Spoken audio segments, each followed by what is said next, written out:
औज़ुबिल्लाहिमिनश्शैतानिर्रजीम बिस्मिल्लाहिर्रहमानिर्रहीम। स्टूडेंट, आज जो हमारा टॉपिक है वो बहुत ज़्यादा मज़े वाला टॉपिक है, बहुत ज़्यादा इंटरेस्टेड टॉपिक है। आज जो हमारा टॉपिक है वो है जोहन डाल्टन थ्योरी और रदरफोर्ड एटॉमिक मॉडल। पहले तो आप ये जान ले कि जोहन डाल्टन थ्योरी किस हवाले से है और रदरफोर्ड एटॉमिक मॉडल किस हवाले से है। स्टूडेंट, ये थ्योरी और ये मॉडल, ये दोनों जो है ये एटम के हवाले से है, एटम की डिस्कवरीज के हवाले से है। पहला, जोहन डाल्टन थ्योरी। स्टूडेंट, ये एक साइंसदान था जिसका नाम डाल्टन जोहन था। उन्होंने एक थ्योरी पेश की जो उसने नाम दे दिया जोहन डाल्टन थ्योरी। इसका स्टेटमेंट क्या है? जोहन डाल्टन साहब ने ये बताया था कि हमारे पास जो मेटल है ये स्मॉल पार्टिकल्स पर मुश्तमिल होते हैं, उसको एटम कहा जाता है। He says that metal is composed of small particles called atom which is not divisible. उन्होंने ये कहा था कि मेटल जो है वो स्मॉल पार्टिकल्स पर मुश्तमिल होता है जिसको एटम कहा जाता है, जो कि हमारे पास डिवाइड नहीं होता, एटम हमारे पास तकसीम नहीं होता। ये इसकी एक स्टेटमेंट थी जो उसके बाद जो दूसरे साइंसदान आ गए उन्होंने इस स्टेटमेंट को गलत भी साबित कर दिया। फिर जो उसका नेक्स्ट स्टेटमेंट था वो ये था कि all chemical reaction are due to combination और सेपरेशन ऑफ एटम्स। जितने भी हमारे पास रिएक्शन होते हैं वो एटम उसमें या तो कंबाइन होते हैं या एक दूसरे से अलग होते हैं।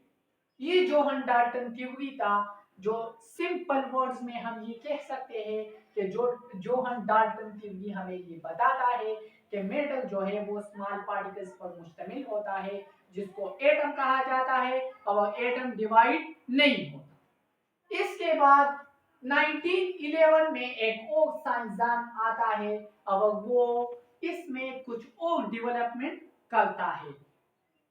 रदरफोर्ड एटॉमिक मॉडल वो हमें ये कहता है कि atom should be divisible, atom must be divisible. Atom consist of electron, proton and neutron. Atom जो है ये डिवाइड होता है, ये इलेक्ट्रॉन पर मुश्तमिल होता है, प्रोटॉन पर मुश्तमिल होता है और न्यूट्रॉन पर मुश्तमिल होता है। आइए देखते हैं कि रदरफोर्ड एटॉमिक मॉडल वो किस बेस पे कह रहा है कि हमारे पास एटम जो होता है वो डिवाइड होता है, atom is divisible. Why? Rutherford हमारे पास वो एक गोल्ड फॉइल लेता है और उनको अल्फा पार्टिकल से हिट करता है। अल्फा पार्टिकल उस पर बम्बार्ड करते हैं तो उसमें इस तरह का होता है कि मतलब वो ज्यादा पार्टिकल्स उनसे दूसरी तरफ पर जाते हैं। ऐसे पार्टिकल होते हैं जो डिफ्लेक्ट होते हैं और ऐसे पार्टिकल होते हैं जो एंगल बनाते हैं। तो इसमें से ये रदरफोर्ड मामा ये हमें कहता है कि जो पार्टिकल्स इनसे रिफ्लेक्ट हो गए तो उसने ये पॉइंट्स पेश की कि यह हमारे पास अल्फा पार्टिकल जो है वो इस पर तो पॉजिटिव चार्ज होता है, तो उसने कहा कि इस एटम में ऐसी चीज मुश्तमिल है जहां पर पॉजिटिव चार्ज मौजूद है जिसको उन्होंने नाम दे दिया न्यूक्लियस। क्योंकि हमको पता है कि सेम चार्जेस एक दूसरे को रिपेल करेगा और अपोजिट चार्जेस एक दूसरे को अट्रैक्ट करेगा, और ये हमें फ्रांकलिन एक साइंसदान था उन्होंने ये हमें बताया है। इसके बाद उन्होंने बताया कि जो पार्टिकल्स दूसरी तरफ पर गए तो उसने कहा कि एटम में ज्यादा जगह जो है वो खाली। फिर उसने कहा कि एटम्स में न्यूक्लियस के इर्द गिर्द जो है, न्यूक्लियस के इर्द गिर्द इलेक्ट्रॉन मोशन करते हैं, सही है, और जिस पाथ में इलेक्ट्रॉन मोशन कर रहे हैं उनको ऑर्बिट शील या एनर्जी लेवल कहा जाता है।